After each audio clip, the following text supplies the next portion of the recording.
Jeanna, and as I was just saying to my other channel, I'm having some technical difficulties here, and I was supposed to check lights, but my computer is giving me problems, and actually, it just now came on. So there we go.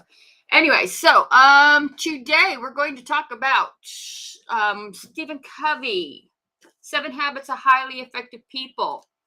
And except for I'm retitling this, I'm honoring that it's Stephen Covey's work and not my own, but I'm applying it to sobriety and to, personally the things I need to do in sobriety. And I have a light on me that is shadowing everything. Let's see what happens if I do this. I think it looks better, but I don't know if it'll come out good. I'm finding that I've just got to get some more power in my computer. So we're working on that. Anyway, so yeah, we're going to do Stephen Covey's 7 Habits of Highly Effective People, or Stephen Covey's 7 Habits of Highly Sober People, Highly Effective Sobriety. And I rename it every week. So anyways, let me start off with telling you what I do. What I am. Welcome to Now What with Jeanna, where I answer questions, offer tips, and say stupid shit that I am going to regret later. I'm feeling it right now because everything's got me mixed up with the computer problems and the the ability to go live, including yeah, just I'm way behind. So, anyways, if you are on Instagram and you want to say hi, please do so. If you have a question that you'd like me to answer about sobriety, recovery, trauma, I occasionally talk about, I don't like to say it this way, mental health, but, my son committed suicide, and I occasionally will offer some talk about that and support.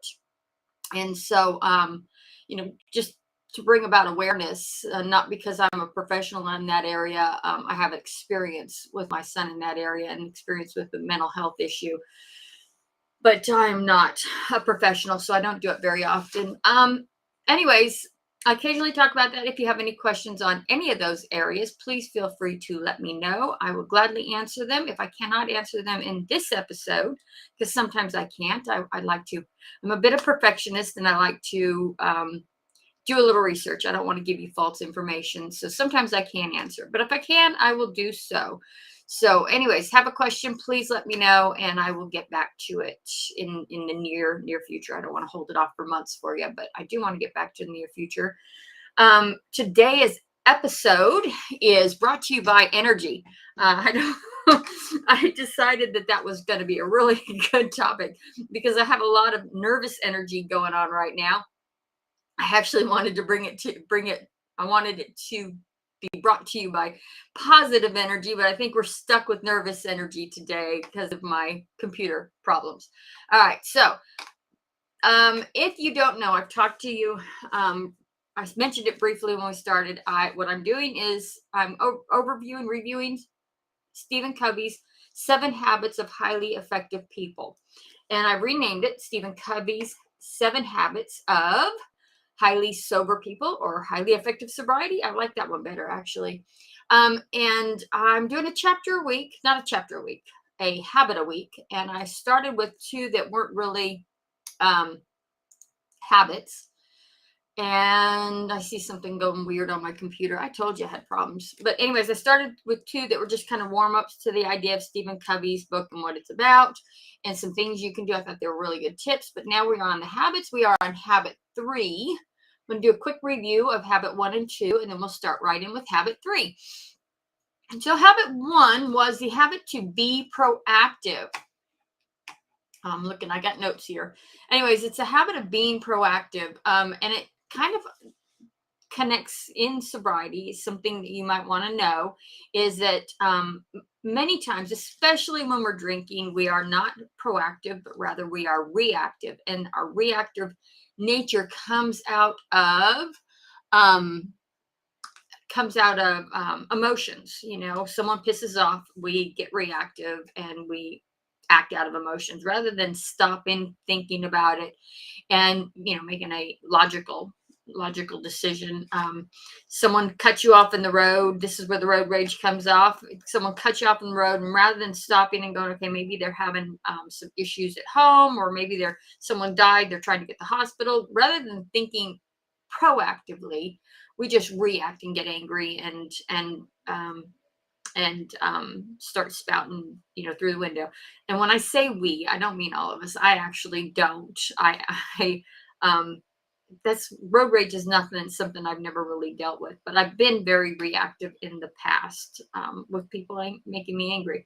So that was habit one. You want to be proactive. You want to stop, think about your decisions, think about what made you angry, what's really going on, and get out of your emotions and act on that instead.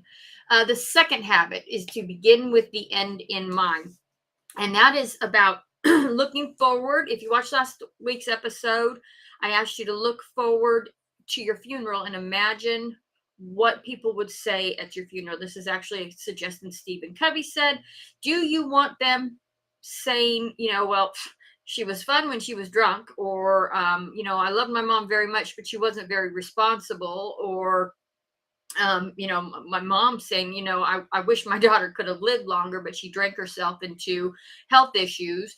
Do you want that being said at your funeral, or do you want, your daughter or your son to say, my mom was always there for me. She took time out when it was necessary. She inspired me. She was always motivated and positive. Do you want them to say that? Or my mom to say, I never had to worry about her. I never had to stay up late. I could always expect that she would do the right thing. That's what I want my mom to say and my kids to say. And I want my students, my former students, and, I guess current, present, I don't know, to say that, I was an inspiration and I made right decisions and helped them through. So that was habit two, begin with the end in mind. And when you think of the end, what you want to be, what your goal is, or what your purpose is, when you think of that, you can cut back to today and make decisions based on what you need to do to get that goal. In other words, you can identify, is drinking going to get me the goal of promotion? Is it going to get me those kind words at my funeral? Is it going to help people see me the way I want to be seen? Brian, I think that's you. Thank you for joining. This is Now What with Jeanna, and I am talking about Stephen Covey's third habit, putting first things first and relating it to addiction and recovery, and how these habits can help you, identify what's going on to help you stay sober or break a habit, such as gambling, sex addiction, overeating. So when we're talking again about the habit 3, putting first things first. So I had a really difficult time with this habit. I read through the chapter. I took all my notes. I did a bunch of side research, and how do I connect this? How do I connect this? And so it might be a little bit forced, but I think what he has to say about this is really good, and something we should really pay attention to, because we got our priorities all wrong. When we are drinking, our priorities are very out of sync. So I got my eyeball itches. What are your priorities? Have you thought about that? What are your priorities? Are they your family, relationships? Is it your career, education, religion, spirituality? Is that a priority? Or is your priority alcohol? Mine was alcohol. I would have never admitted it, not even to myself, but my priority was alcohol. I made decisions about attending events and being there for my children based on alcohol. And, will I be drinking? I attended family holidays for short periods of time because, I want to go. They're stressing me out, so I got to go get a drink. I said family was my priority. Relationships was a priority. Education, career. I even said retirement was a priority. But in reality, none of those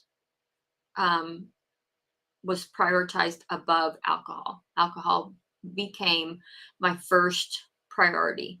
And we don't want to admit that, but really, what have you let go based on alcohol being a priority or because of alcohol? Have you driven with, you know, uh, intoxicated even the tiniest bit?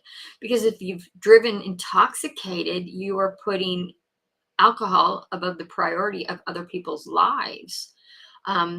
Yes, it can lead to death if you get in a car accident. You're putting it above the priority of your ability to drive, of your ability to support your family. And that's just one aspect of alcohol. You are also putting alcohol above the priority of your health.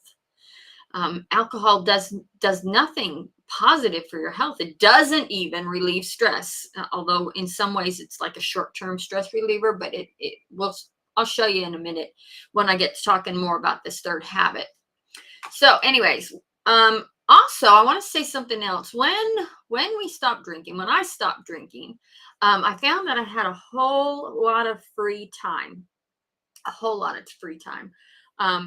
To attend meetings, which I ended up doing, to just relax, to spend time with my family. You know, I I I just it was the part of that stress reliever. I just had more time to do the things I wanted to do and the things that I reorganized my brain to understand were my priorities. I don't know if that makes sense. So, so I want to talk about Stephen Covey's. I'm moving things around here because I got a table that I'm putting in the way here.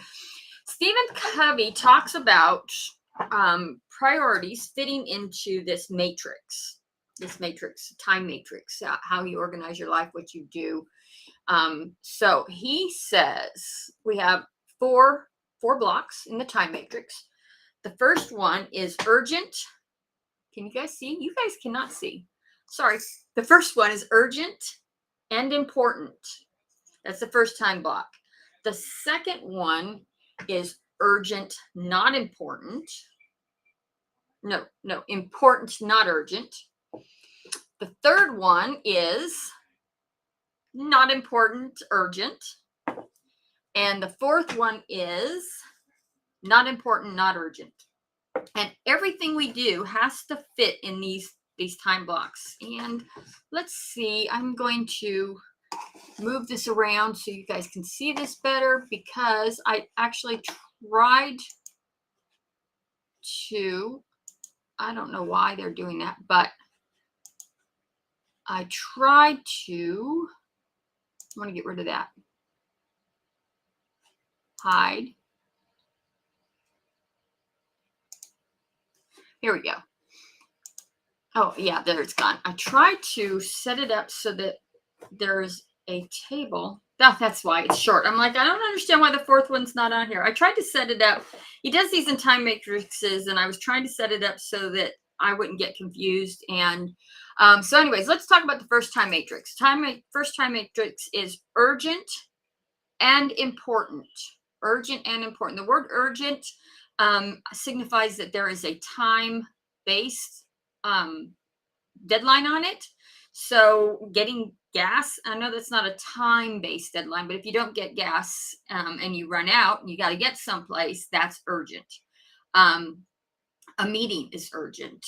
Paying the bills is urgent. These are all urgent things, but they're also quite important. You know, if you don't pay your bills, you're not going to have a place to live. So urgent and important. And I'm looking at my notes.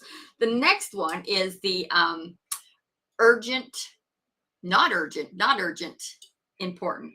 These are very big things, but they don't have a time limit. These are things like our family and relationships. This is our spirituality. This is long range planning. This is exercise and our health. It is important that we take care of our health, but we don't have to do it like there's not a deadline. And unless, of course, you're having a surgery, you know, then there's a deadline. But it's generally taking care of our health is about exercising. It's urgent.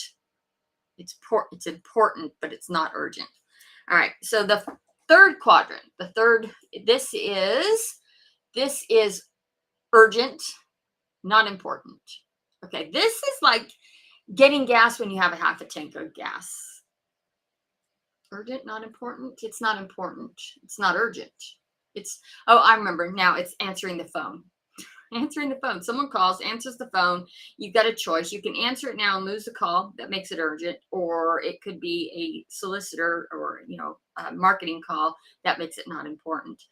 So this is that one. And this one here is the fun stuff. This is playing video games because you've got nothing else to do. This is laying around on the beach. This is drinking alcohol.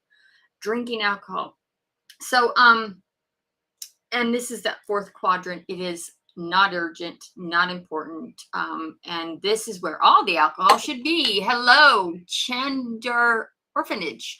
Hi, how are you doing? This is Jeanna, Now What with Jeanna, and I'm talking about Stephen Covey's third habit, put first things first, putting first things first. And it's essentially about priorities and how we can use this in our sobriety, because I talk about drugs and alcohol in our sobriety, this idea of priorities to help us get sober, stay sober. And actually, I see this more as motivation than anything else. For me, that's what it was. Once I was able to identify what my goals were, I started looking at ways to prioritize things. All right, so we determined that not urgent, not important is where the alcohol should go. Unfortunately, alcohol makes it difficult for us to see the difference. It makes it very difficult for us to see the difference. Because of our body and the way our bodies react to alcohol, the way our brains react to alcohol. We start seeing alcohol as urgent and important. There's a reason, by the way, this is a smaller jar. This stuff should be saved for this is the stuff that you save for last. This is the stuff, I was talking about stress. This jar here, the things that are in this jar here is what causes the stress. And it should be smaller. You should have less focus on the urgent and important. And you do that by living in the important, not urgent. Okay. Are you confused yet? Because I am. I told Vince when I started doing this, we practiced this before. I'm going to get so lost in this. So lost in this. All right. So Stephen Covey says, this is not where you should be putting your focus. Urgent, important stuff. This is when you don't pay all your bills until they're 3 months late. And oh my God, I got to do it. And I got to do it today. It's urgent, important. And important. It needs to be done right now. And when you got things in this jar, like your bills and like doctor's appointments, I'm echoing here, like doctor's appointments, last minute, I don't know. I was thinking when I was thinking about this, I was thinking about me attending 90 meetings in 90 days. And I could have put it off and tried to get all 90 meetings done in the last week or two. I don't know if it was possible, but I could have put it off and tried to do that. But that would have been filling this jar too full. As you notice, it's a smaller jar. And it wouldn't have gotten done. And it would have put a lot of stress on me. Not paying bills puts a lot of stress on me. Here's one. Driving down on a very long bridge, knowing that there is no stop for gas until you get on the other side, and realizing that you are completely on empty. That is urgent. Getting gas is important, and it is very stressful. So you want to keep as much out of this jar as you possibly can. This jar, this urgent, important, these here are your urgent, not urgent. These here are your not urgent, important, but they aren't urgent, but they are important. These are your things. And this is where he says you want to focus. In this jar here, you want to focus all your energy at, because this is how you're going to be more efficient, is if you're looking at and planning and paying attention to the urgent, the not urgent, and important stuff. So, I'm gonna hold my lemons aside because I got a plan for them. These two jars, urgent, not important. I'm remembering urgent, not important, urgent, important. These two jars are really not a place to focus your energy. They are us wasting time, us doing things that we probably don't need to do. I don't need to get drunk tonight. I don't need to help a friend move when they've got 15 other friends. This is like the no jar. No, it's important, but I don't need to do it because I got other things happening. This is playing video games. It's going to get me absolutely nowhere towards my goals. So everything that'll get you towards your goals goes in this jar, this jar here. And these are the urgent.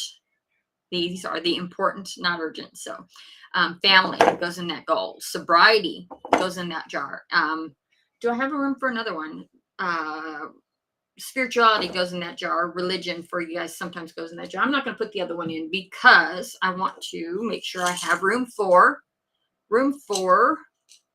important, urgent, not important, urgent, not important. When you put your priorities first, then you can use the space left to fill in with urgent, not important. And look how much we got in there of that urgent, not important stuff. Sobriety has helped me do this. Actually, I probably can get it all in there. Look at that. Because I prioritize sobriety as in this jar, I'm not filling it up with that one. Here's what happens when you have it, when you're working with that urgent, not important, the alcohol. When you're working with that, you fill the jar. Actually, there you go. You fill the jar full before you have any room for that important stuff. So, now I'm not going to suggest that you should use this leftover for alcohol. We're going to call this a day at the beach. And a day at the beach is necessary. You want to enjoy yourself sometimes. When you do this in the right order, when you focus on the right priorities, when you take alcohol out of the picture, you actually can fit more in. You can actually live a much more balanced life. Boy, I might get all of this in. You actually can do all the things you need to do. And in the end, because you're focusing on the right things first, you will become and be seen as the person you want to be seen as. Let me move this around. I will get all this. I had 3 jars. None of them were completely full, but actually they were much more full than I anticipated them to be, because look, I'm actually going to get all of this in. And look at this. So I've placed my priorities in the right order. I've had plenty of time to go get gas so that it doesn't become important or urgent. And I spent the afternoon on the beach. I got it all done. So I guess that's about it, really. I'm going to look at my notes to see if there's anything left. And there is. One of the things he says is that part of the reason we do this is we try to do too much. And those things that are in that third quadrant, third and fourth quadrant, are things we don't really have to do. They take up unnecessary time, and we end up just not really getting what we need to get done, you know. So in order to do everything you need to do, identify your priorities, not those perceived priorities. Alcohol is a perceived priority. It certainly was for me. In fact, I'd get off of work on Friday and perceive that I needed to go out partying. So alcohol is a perceived priority, and it came before everything else, even at the risk of my children. You know, a lot of people do risk losing their children because of alcohol. Najat, I see you on here, and I am so glad to see you here. Thank you. I actually, though, am I don't know how to add people to, and so I am not adding people at this time. If you would like to reach out to me and tell me what you want to talk about, I might be able to schedule it. I would rather add people to a live under a scheduled condition rather than just kind of going off the seat of my pants, which is something I do quite often. So, anyways, identify the important things in your life, and alcohol is not one of them. Alcohol's writing that book. That's one. Going to Europe is one of my priorities. It's something I want to do. I've always wanted to do. And so that is a priority for me. Alcohol is not my health is a priority. I'd like to live long enough to watch my 4-year-old granddaughter get married. That would be nice to have a great great grandchild. But if I set alcohol as a priority, I'm not setting my health as a priority, and I'm not taking care of myself. I will lose out. So, and then once you set those priorities and work on those things first things first, everything else can trickle in, and if you're one of those who can moderate, even alcohol can trickle in. But many of us, I'm not saying this as a go ahead and do it. I'm saying this, many of us just can't do it. I can't do it. I tried moderation. It did not work for me. And so it is not on my list of priorities at all. I don't set it up that way. All right. So next week, I think I forgot to write down next week. We are talking, let me look at my book again, because next week is a new topic. I think it's win-win. Yep. Habit 4 is think win-win. I will be here next week at 2:00 on Tuesday. Hopefully with a lot more computer organization. I'm having trouble, and we are going to go into habit 4. So if you want to see how I talk win-win in recovery, join me. I will see you then. Thanks. I guess I'll talk to you later with a lot more organization. Hello. And stream. Bye. Sorry, Najat, you can catch with